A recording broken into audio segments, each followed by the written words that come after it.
I just love your writing and your work. It's in fact very moving, and it made me weep on many occasions. Your work is also very important.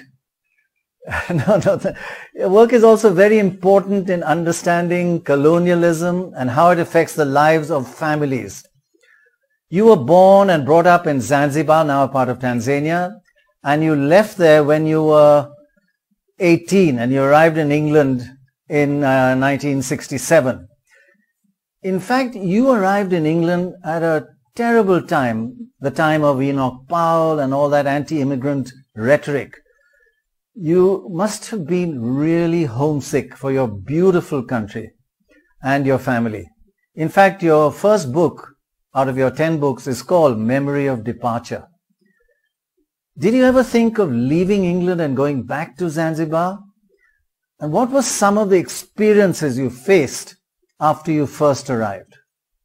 Well, thank you first of all for inviting me, and then for your introductory generous words. Thank you. Yes, it was a difficult time, 1967 into 1968 and so on. It was very late years of the 1960s. You may recall that several new immigration laws were brought in right. towards the end of that decade, right. partly because the British government had panicked itself. The British people had panicked themselves into a huge worry about what the meaning of all these people arriving was. And these people were people from India, from Pakistan, but more recently at that point from East Africa, because it was soon after that that it was soon before that the East African countries became independent. Right. And as you know, there was a large community of people from India and Pakistan, but India before then, of course, in that part of the world. And so there's a great exodus, almost, if to use that word, of people of Indian ancestry. Even before Amin expelled Indian, or Asians as they became called, from Uganda. And they were all arriving in the UK.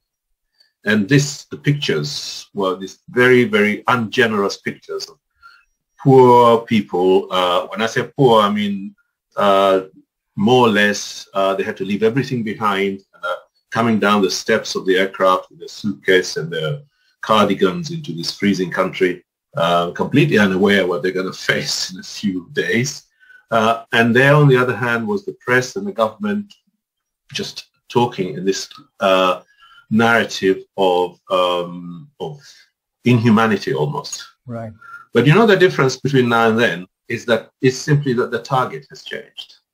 That narrative and that ungenerous attitude is still there. It is now just directed to a different group of people, say the Afghanis or the Syrian refugees or the young Africans who are ruining everything, their lives, I mean, in trying to make it to Europe. Right. So it was difficult then, but in a way I think it's probably more difficult now.